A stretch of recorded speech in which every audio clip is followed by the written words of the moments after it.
মানুষের রিজিক কেন কমে যায়? রিজিক কমে যাওয়ার কিছু উল্লেখযোগ্য কারণ রয়েছে, যা আমরা এই ভিডিওটি সম্পূর্ণ দেখলে জানতে পারবো। তাই চলুন আর কথা না বাড়িয়ে মূল আলোচনায় চলে যাই।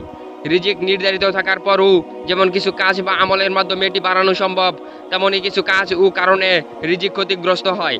আল্লাহ তাআলা পবিত্র কোরআনে ইরশাদ করেছেন, তুমি বলো, নিশ্চয়ই আমার রব যাকে ইচ্ছা তার রিজিক সম্প্রসারিত করে দেন, আর যাকে ইচ্ছা তার রিজিক সংকুচিত করে দেন, কিন্তু অধিকাংশ মানুষ তা জানে না। সূরা সাবা আয়াত ৩৬। পবিত্র কোরআন ও হাদিস থেকে জানা যায়, বেশ কিছু কাজে মানুষের রিজিক ক্ষতিগ্রস্ত হয়, অর্থাৎ রিজিকে বারাকা কমে যায়। রিজিক কমে যাওয়ার কতগুলো কারণ রয়েছে, তার মধ্যে প্রথম কারণ হলো পাপ কাজে লিপ্ত হওয়া। যেসব কাজে মানুষের রিজিক ক্ষতিগ্রস্ত হয় তার মধ্যে অন্যতম হলো গুনাহ বা পাপাচারে লিপ্ত থাকা। সাওবান রাদিয়াল্লাহু তাআলা আনহু-এর বিবরণে আছে যে রাসূলুল্লাহ সাল্লাল্লাহু আলাইহি সাল্লাম বলেছেন, সৎকর্ম মানুষের আয়ুষ্কাল বাড়াতে পারে এবং দোয়া মানুষের তকদির পরিবর্তন করতে পারে, আর মানুষ তার পাপ কাজের কারণে প্রাপ্য রিজিক থেকে বঞ্চিত হয়।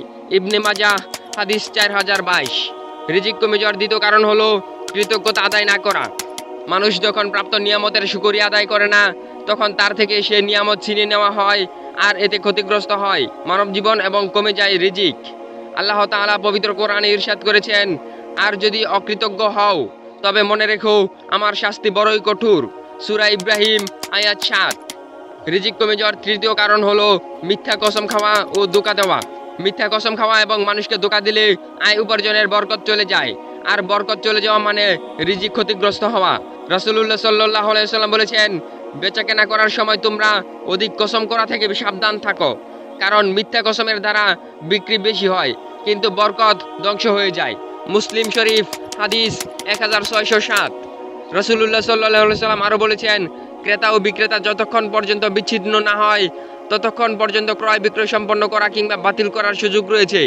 যদি তারা সত্য বলে এবং পণ্যের প্রকৃত অবস্থা ব্যক্ত করে, তাহলে তাদের ক্রয় বিক্রয়ে বরকত হবে, আর যদি মিথ্যা বলে এবং পণ্যের দোষ গোপন করে, তাহলে তাদের ক্রয় বিক্রয়ের বরকত ধ্বংস হয়ে যাবে।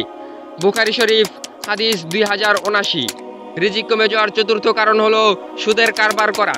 সুদের মাধ্যমে ব্যবসা বৃদ্ধি হয়, আপাত দৃষ্টিতে এমনটা মনে হলেও সুদের কারবারের দ্বারা ব্যবসার বরকত নষ্ট হয়ে যায়। আল্লাহ তাআলা পবিত্র কোরআনে স্পষ্ট ভাষায় বলেছেন, আল্লাহ সুদকে ধ্বংস করে দেন এবং সাদাকাকে বর্ধিত করে দেন।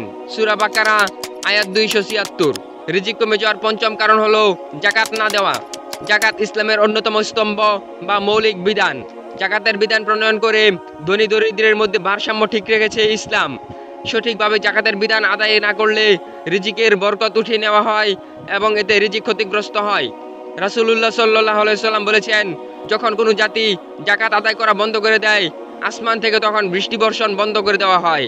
পৃথিবীর বুকে যদি কোনো চতুষ্পদ জন্তু না থাকতো, তাহলে আর কখনো বৃষ্টি হতো না। ইবনে মাজাহ হাদিস 4019। রিজিক কমে যাওয়ার ষষ্ঠ কারণ হলো হারাম উপার্জন। হারাম উপার্জনে রিজিকের বরকত কমা প্রসঙ্গে আল্লাহ তাআলা ইরশাদ করেছেন, হে মানব জাতি, তোমরা পৃথিবী থেকে হালাল ও পবিত্র বস্তু ভক্ষণ করো। সূরা বাকারা আয়াত 168। স্রষ্টার ঐশী নির্দেশ অমান্য করে হারাম উপায়ে উপার্জন করলে রিজিকে বরকত কমে যায়। রাসূলুল্লাহ সাল্লাল্লাহু আলাইহি সাল্লাম বলেছেন, যে ব্যক্তি হালাল ও বৈধ উপায়ে সম্পদ অর্জন করে তাকে বরকত দান করা হয়, আর যে ব্যক্তি হারাম ও অবৈধ পন্থায় সম্পদ অর্জন করে সে এমন ব্যক্তির মতো আহার করেও তৃপ্ত হয় না, অর্থাৎ সে যতই ভক্ষণ করুক না কেন তার ক্ষুধা নিবারণ হয় না।